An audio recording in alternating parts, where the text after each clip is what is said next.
रूस यूक्रेन जंग में पहली बार उत्तर कोरिया ने रूस की तरफ से अमेरिका और नेटो को सीधी धमकी दी है।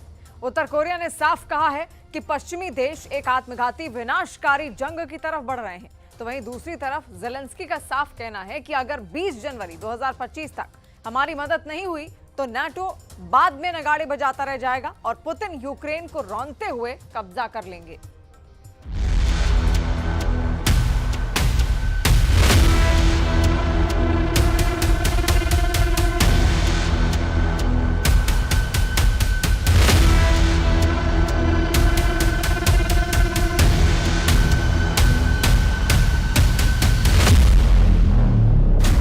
जीतेंगे पुतिन, नगाड़ा बजाएगा नेटो। रूस यूक्रेन युद्ध में अब वो जंग हो रही है जहां जमीन से ज्यादा पर्दे के पीछे घातक वार किए जा रहे हैं। राष्ट्रपति पुतिन ने उत्तर कोरिया के supreme leader Kim Jong Un को यूक्रेन जंग में उतारकर बाजी ही पलट दी है। हम आपको दिखाने जा रहे हैं कि कैसे पुतिन के इशारे पर अब उत्तर कोरिया के supreme leader Kim Jong Un ने आत्मघाती हमले यूक्रेन और नेटो पर शुरू करवा दिए हैं। किम की सुसाइड वॉर की चाल से यूक्रेन के साथ साथ अमेरिका और नेटो के भी होश फाख्ता हो गए हैं। हम आपको 3 तस्वीरों के जरिए दिखा रहे हैं कि अब 992 दिन के युद्ध में, या ये कहें कि लगभग 1000 दिन की जंग में, उत्तर कोरिया रूस के साथ मिलकर यूक्रेन और नेटो को कैसे महाभीषण युद्ध में फंसा चुका है।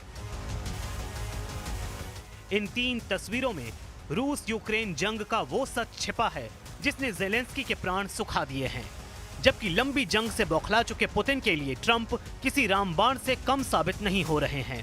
3 तस्वीरों में पहली खबर तो यही है कि नेटो देश हंगरी ने 2 टूक कह दिया है कि जंग में अब यूक्रेन का साथ नहीं देना चाहिए, जबकि दूसरी खबर यह है कि नेटो देश ब्रिटेन के पूर्व प्रधानमंत्री बोरिस जॉनसन ने तो यहां तक कह दिया है कि अगर यूक्रेन की रक्षा के लिए अमेरिका की तरफ से ढिलाई होती है तो फिर नेटो देशों को यूक्रेन की सुरक्षा के लिए वहां रूस के खिलाफ अपने सैनिक तैनात करने होंगे। यहां तक कि नेटो के पूर्व कमांडर ने भी दावा कर दिया है कि पुतिन और ट्रंप मिलकर यूक्रेन जंग को रोकेंगे और बदले में पुतिन यूक्रेन के कम से कम 20% इलाके पर कब्जा कर लेंगे। तीसरी खबर यह है कि पुतिन के राइट हैंड बन चुके उत्तरी कोरिया के supreme leader Kim Jong Un ने यूक्रेन और नेटो से 2 टूक कह दिया है कि अब नेटो रूस और उत्तर कोरिया की तरफ से आत्मघाती जंग के लिए तैयार रहें। किम ने ऐसे वक्त ये धमकी दी है जब रूस और उत्तर कोरिया दोनों ही एटमी मिसाइलों को हमला करने के मोड में ला चुके हैं। उत्तर कोरिया ने अमेरिका और सहयोगियों को चेतावनी दी है कि रूस के साथ संघर्ष आत्मघाती होगा। उत्तर कोरिया ने रूस के लिए जारी समर्थन पर पश्चिमी देशों को कड़ी चेतावनी दी है और 2 टूक कहा है, मौजूदा हालातों से रूस के साथ विनाशकारी युद्ध हो सकता है। उत्तर कोरिया के विदेश मंत्रालय ने कहा है कि अमेरिका जानबूझकर नेटो के सैन्य बुनियादी ढांचे को इसमें शामिल कर रहे हैं। उत्तर कोरिया के विदेश मंत्रालय ने धमकी देते हुए कहा कि मॉस्को और प्योंगयांग ने अपनी सैन्य साझेदारी को मजबूत करना जारी रखा है, जिसमें मिसाइलों और दूसरे घातक हथियारों का आदान प्रदान शामिल है।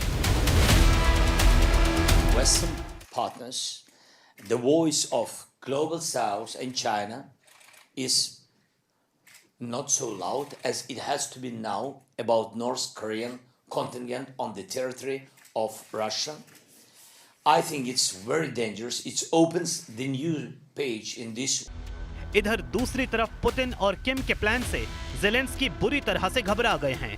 हालात ये हो गए हैं कि ज़ेलेंस्की को लग रहा है कि रूस के जिस कुर्स्क में उसके सैनिकों ने 400 वर्ग मील और 100 रूसी गांवों पर कब्जा किया है, उन इलाकों में अब रूसी सेना उत्तर कोरिया के खूंखार सैनिकों के साथ मिलकर हमला कर देगी और ऐसे हालात में यूक्रेन के सैनिकों के सामने फिर एक रास्ता बचेगा, वो है रूस के कुर्स्क से मैदान छोड़कर भागो। इन्हीं हालातों को देखते हुए नेटो देश चेक गणराज्य के राष्ट्रपति पेट्र पावेल ने जो कहा, उसे सुनकर भी ज़ेलेंस्की के पांव तले जमीन खिसक गई है। राष्ट्रपति पेट्र पावेल ने रूस यूक्रेन जंग पर बोलते हुए कहा कि नवनिर्वाचित राष्ट्रपति डोनाल्ड ट्रंप रूस और यूक्रेन के बीच लंबे समय से चल रहे युद्ध को रोक सकते हैं। साथ ही पेट्र पावेल ने यह भी कह दिया कि ट्रंप की कोशिश नेटो, यूक्रेन और उसके यूरोपीय सहयोगियों को बैकफुट पर ला देगी और नेटो कमजोर हो जाएगा। डोनाल्ड ट्रंप 20 जनवरी 2025 को शपथ लेंगे, लेकिन उससे पहले ट्रंप सरकार पूरी कोशिश कर रही है कि किसी तरह से यूक्रेन को रूस के सीधे हमलों से बचाया जा सके। अमेरिका की बाइडेन सरकार के अलावा ब्रिटेन के पूर्व प्रधानमंत्री बोरिस जॉनसन भी चाहते हैं कि रूस की आक्रामकता को किसी तरह से रोका जाए। रूस यूक्रेन जंग में ट्रंप की जबरदस्त एंट्री होने के बाद ब्रिटेन बुरी तरह से घबरा गया है। ब्रिटेन के पूर्व प्रधानमंत्री बोरिस जॉनसन ने कहा कि अगर नवनिर्वाचित राष्ट्रपति डोनाल्ड ट्रंप यूक्रेन के लिए अमेरिकी फंडिंग या सैन्य सहायता या समर्थन कम कर देते हैं तो ब्रिटेन को यूक्रेन में सेना भेजने की आवश्यकता हो सकती है। ब्रिटिश समाचार आउटलेट जीबी न्यूज को दिए गए इंटरव्यू में पूर्व प्रधानमंत्री बोरिस जॉनसन ने कहा कि यदि ब्रिटेन यूक्रेन का समर्थन करने में विफल रहता है तो ब्रिटेन में हालात बिगड़ जाएंगे। यूरोपीय सुरक्षा के लिए खतरा चरम पर पहुंच सकता है। जॉनसन ने यह भी चेतावनी दी है कि अगर ट्रंप यूक्रेन की सहायता में कटौती करते हैं तो अमेरिका द्वारा प्रदान की गई सेना के स्थान पर नेटो देशों की सेना भेजना बेहतर विकल्प होगा। यानी नेटो देश ब्रिटेन को एहसास हो चुका है कि अब अमेरिका के अलावा बाकी नेटो देशों को रूस के खिलाफ मोर्चा खोलना पड़ेगा, वरना सब बर्बाद हो जाएगा। As well, this added element now of DPRK, North Korean forces, injected into the battle, and now quite literally in combat, which demands and will get a firm response.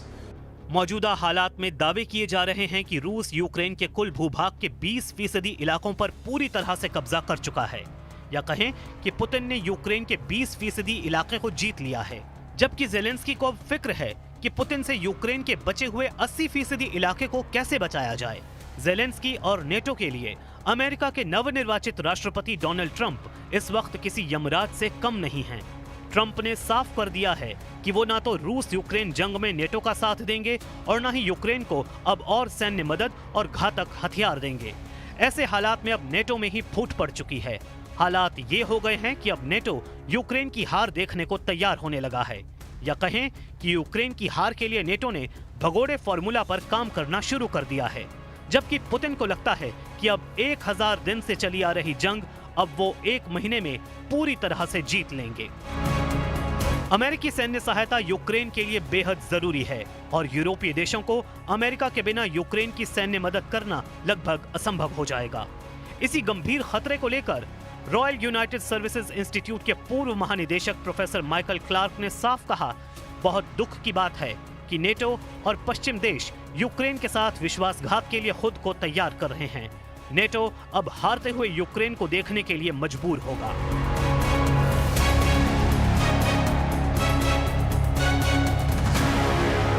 वहीं दूसरी तरफ ये भी खबर है कि उत्तर कोरिया के कम से कम 3 जनरल इस वक्त रूस के पूर्वी इलाके में पहुंच चुके हैं। यूक्रेन की खुफिया एजेंसी ने दावा किया है कि उत्तर कोरिया के 3 टॉप जनरल रूस की तरफ से जंग के लिए रूस पहुंच चुके हैं। यूक्रेन की रक्षा खुफिया एजेंसी ने टेलीग्राम पर बयान देते हुए कहा कि उत्तर कोरिया के 3 जनरल और 500 अफसर रूस पहुंच चुके हैं या फिर पहुंचने वाले हैं। वहीं उत्तर कोरिया के कट्टर दुश्मन दक्षिण कोरिया की खुफिया एजेंसी का दावा है कि रूस में 12,000 उत्तर कोरियाई सैनिक पहुंच चुके हैं। वहीं अमेरिका और पश्चिमी देशों का अनुमान है कि रूस में कम से कम 3,000 उत्तर कोरियाई सैनिक पहुंच चुके हैं।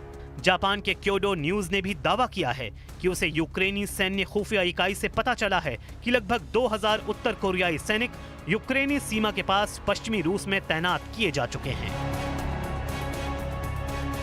Припинення вогню, коли немає далі гарантій безпеки для України, зрозуміло, в які віримо ми реально, не просто риторичні якісь гарантії безпеки, а ми реально в них віримо, бо вони такі існують. Так ось це припинення вогню, підготовка до продовження окупації України і руйнації нашої незалежності і суверенітету.